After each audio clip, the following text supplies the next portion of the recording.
Andrew Berry's making the pick ultimately. Oh, Yeah. I'm glad you brought him up. Because and I've said a couple of times, if you just assume he's going to get everything wrong, then What's the point? what's the point? But it's really hard, and especially this latest incident where Myles Garrett uses Andrew Berry's words against him, to me, felt like the final straw. I think Jimmy needs to fire Andrew Berry today. I don't think he's going to, but I mean, Andrew Berry's had 5 drafts. Mm-hmm. Where's the young talent? There's Adam? none. You've never been more right in your life. That's probably true. You haven't. And I've been right a lot. When this came out, this was a line in the sand between, everything. Honestly, like Andrew, one of those two's got to go right now. Yeah. Like we do not pass go, do not collect $200. Like you've got to go now. And frankly, if the organization wants to continue to keep the fans happy, yeah, and extend Myles Garrett or what have you, you've got to get rid of Andrew Berry.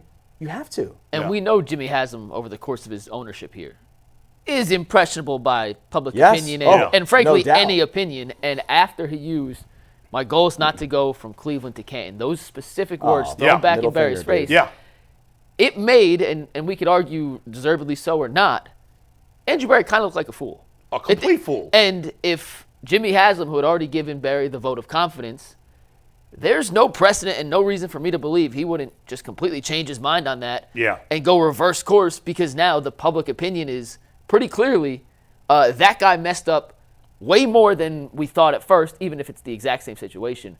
Myles doesn't see his plan. If Myles doesn't believe his plan, how are we supposed to believe his plan? And if we can't believe his plan, how are we going to buy tickets next year? And if that's the case, it would not shock me in the least bit if Jimmy Haslam all of a sudden decided, all right, that's it, AB. Thanks for everything, but we'll see you later. Now, our fans are Browns addicts, so they will be back next year. Yes. Anyway, but Andrew Berry, I've thought for a while, should be fired. But I was willing to – I convinced myself to give him one more try after I flip-flopped on Kevin Stefanski, because I'm like, all right, they're a team. Let's give them one more chance together. But I'm just thinking about it. After this situation, like, why are they a team? They don't have to be a team. Kevin Stefanski, go hire another GM that thinks Kevin Stefanski's a good coach.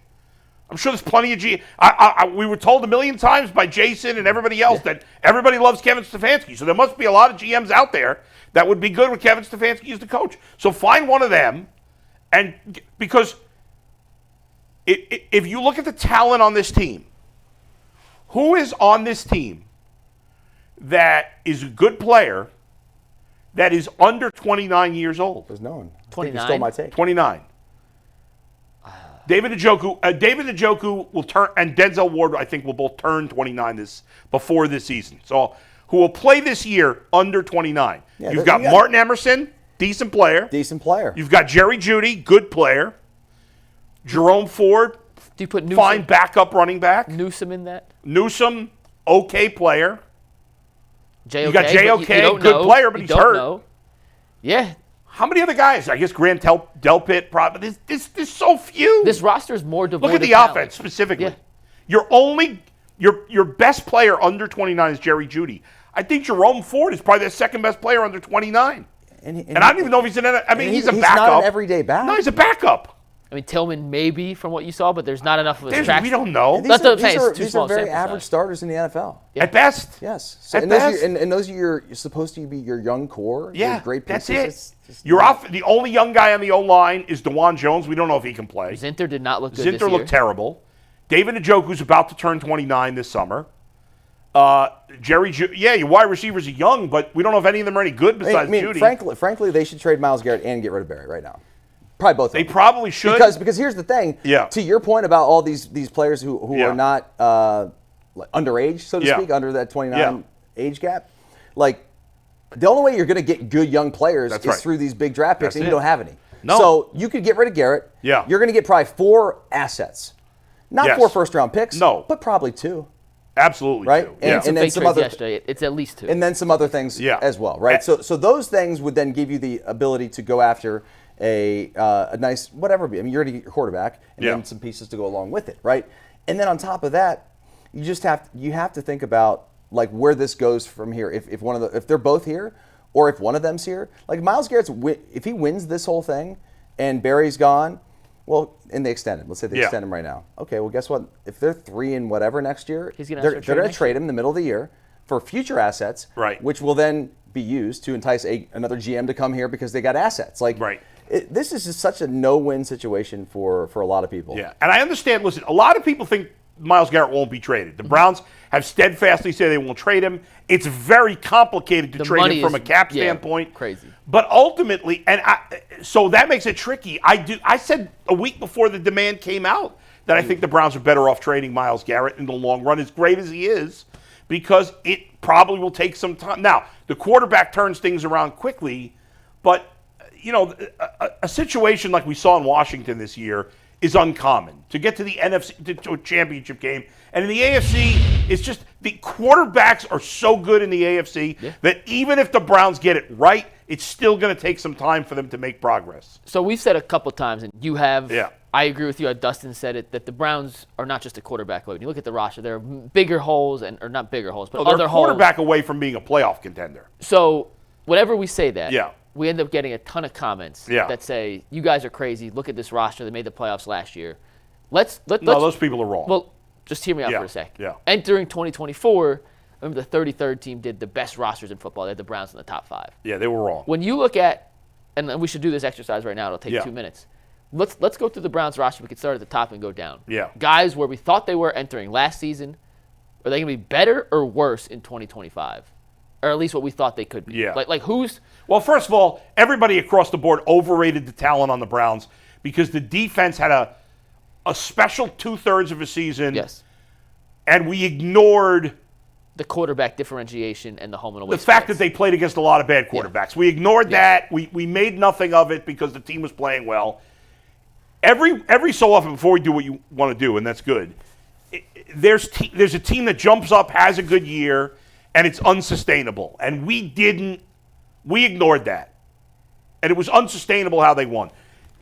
Let's face it, the Browns' defense wasn't an all-time great defense. That was silly for us to think that. We had those conversations because some of the numbers pointed that way, but it wasn't. Myles Garrett is the only Hall of Famer on the Browns' defense. Yes. You don't have an all-time special defense with one Hall of Famer. You don't. So let's go through the list real quick. Yeah, go ahead. At quarterback, they have no quarterbacks right now. Like Deshaun Watson, is your expectations quarterback. higher? There's or no lower? starting caliber quarterback. They have no starting caliber running backs. So They have one starting caliber wide receiver, Jerry Jeudy. and you're losing Elijah, or potentially losing Elijah Moore as a free agent. Yeah, I don't care. He's nothing. Cedric Tillman didn't Yeah, play yeah. the last 6 weeks with a concussion. Yeah. You assume he's Their back, offense but stinks. They have nothing on offense. That's my point. Across the board. Offensive line, which Their we offensive thought line's could have been a old. top 5 unit last year, was Yeah. not by any means a top 5 unit. Right. Was it top 5 the year before? Entering the season, all the projections had, and I don't know how to judge. Yeah, like, that was wrong. That was wrong. people got old quick. Batonio's not the player he was. Teller's still a good player, but in and out hurt. Conklin actually played halfway decent last year. Pochich took a step back, and at left tackle, Jed Wills, DeJuan Jones Yeah, it was not good. was not good enough. Yeah, center wasn't good. Left tackle wasn't good. And the guard positions weren't as strong. You know, Yeah. I do want to say this because you brought Yeah. up the point about the Commanders and how Yeah. rare it is to be able to turn a season around in 1 year. They were able to do it because Jaden Daniels was a generational player this year. So that odds of that happening again, maybe unlikely. Yeah. But something else that team did is they changed everything. Everything. They changed the culture of that Ownership. building. Yeah. Ownership changed, of course, we know that. But you know what they did? They went out and they got guys who were past their prime but were winners. Zach Ertz, Austin Eckler, Yeah. a couple of Bobby Wagner. Those guys know how to win. Right. And so you bring in the young quarterback who obviously is a hell of a player, but you need more than just a rookie to help change culture. Yeah. So those guys That's did true. that, and that team evolved as the season went on. Their coach was obviously galvanizing the organization. Yeah. So there's more than just the rookie quarterback. Like Jaden Daniels on other teams probably don't go to the playoffs. Like as good as he was, It dude, depends on the team. I'm telling you. Yeah, of course it depends on the team. Yeah. But yes, there would have been teams he wouldn't have gone to the playoffs with. I mean, sub in Jaden Daniels in Cleveland. They're not in the playoffs. No, but they win more than 3 games. Correct. Correct. Right, but they probably win 7 games, you know. And yes, it wasn't just Jaden Daniels, but he was the most important thing. You can say sub him onto the Browns. Well, now sub Deshaun Watson into Washington. They don't sniff the playoffs. My point in saying that is they have to, the Browns, to be in a situation where they can compete like next year or relatively soon, next couple of seasons. Yeah. They've got to hit on their quarterback, and they need those assets. So to me, that requires trading Myles Garrett, and frankly, it requires probably getting rid of Andrew Berry because he's you don't want a guy who's literally just hanging on by a thread, being the GM. Now you could argue the same thing for Stefanski, but I can separate Stefanski as a coach because he hasn't picked the players. Like I kind of think Stefanski's been. Stefanski's been okay, up and down, okay. Barry's been bad. Yeah, I think he's done a bad job. Sort of been an innocent bystander here in some ways. I'm not going to go that far, but I can make an argument for why he should keep his job. I can't for Andrew Berry. Yeah. The only argument for keeping Andrew Berry is he and Stefanski have worked together. And this comment by Myles Garrett finally pushed me like, that doesn't matter anymore. Like, the guy just humiliated your general manager. The last time the general manager got humiliated, long before you were here, remember when the reporter with the 3 blind mice thing with Joe Banner? Yes, I do. And what happened? They got fired. Three Stooges. Three Stooges, not 3 blind mice. This was Michael Lombardi, Joe Banner, and Jimmy Haslam. They called there was a reporter, Dan. What's his name? DeRuse? Yes. Dan DeRuse. Yeah. 19 News. Yeah. That called him out on it, and it was a very viral moment. Yeah. Well, he said fans are calling you guys the 3 Stooges. Yes. And I've seen that clip. Yes. Yeah. And those guys, and then Banner and Lombardi got fired. Axed. I mean, this is worse. This is Myles Garrett Hall of Famer. saying Andrew Berry's a clown. Hall of Famer. Yes. He is flat out, it might as well have said in that statement, Andrew Berry's a clown. That's what he said. Myles Garrett? Yeah. Well, Channel 19 news reporter.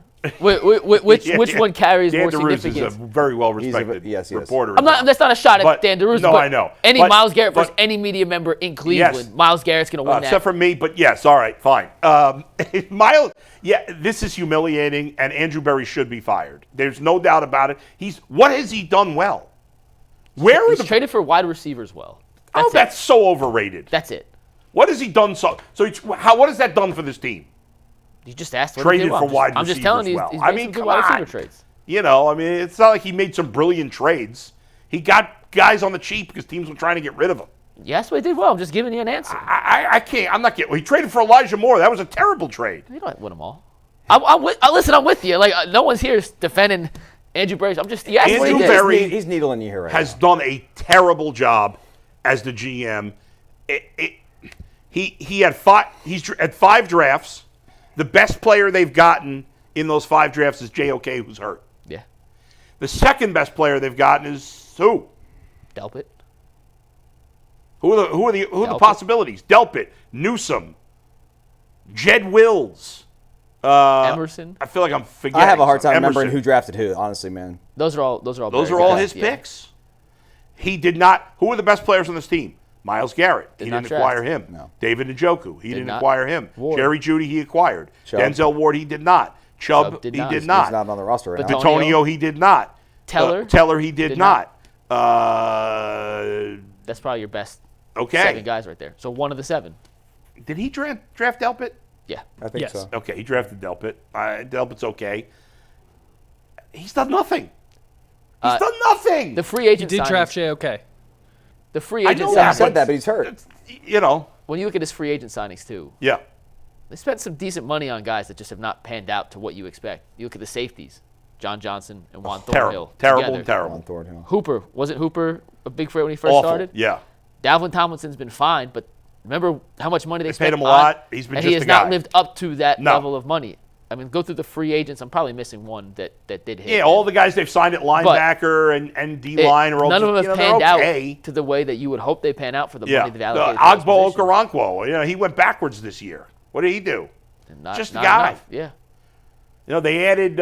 He did sign the center. I think Pocic, who was good, but he didn't have a good year this year. They traded for him. Remember when Nick Harris got hurt and then they traded to Seattle? It was a trade. I'm pretty sure. They had, but yeah, okay. So that was But fine. still, that was a good He acquired acquisition. him. Yeah. That was a fine Good move. acquisition. Jerome Ford's a nice backup running back. I mean, I'm grasping at straws here. The best offensive playmaker they've drafted in 5 years is Jerome Ford. That should tell you everything you need to know. Yeah, I mean, you need to know. That is true. And he was a 5th-round pick. Yeah. Yeah. Man. I mean, sad times, guys. it's just, and so now we're expected to say, okay, well, he's effed it up for 5 years, but the 6th year is going to be the charm. He's had more bites at the apple than any other GM the Browns have had. Well, maybe it's got to be partly the owner's fault here too. Oh, yeah, certainly. DePodesta's done nothing here, and he has a job. Yeah, I don't know what we don't know what he does and how much. Like, he's the boogeyman for everybody, that he's to blame for everything. I don't know. Maybe he is. Maybe if you have power in say over what the team's doing on the field, you shouldn't have a job for 10 years. DePodesta should be fired too. They should fire DePodesta and Berry today. They should be fired right this second. Jimmy, listen, you and your hillbilly son-in-law, who shouldn't be a member of the organization either, go fire these guys. Paul DePodesta is stealing your money. Now, I know, based on your history, Jimmy, that you're in favor of stealing money. We get that. But you don't want money stolen from you. You don't want that. You're a billionaire. Billionaires don't like to share their money. So go take it back, Jimmy. Take back. Be greedy. And fire Paul DePodesta. He has no clue what he's doing and does not belong running an organization. Andrew Berry, it's enough already.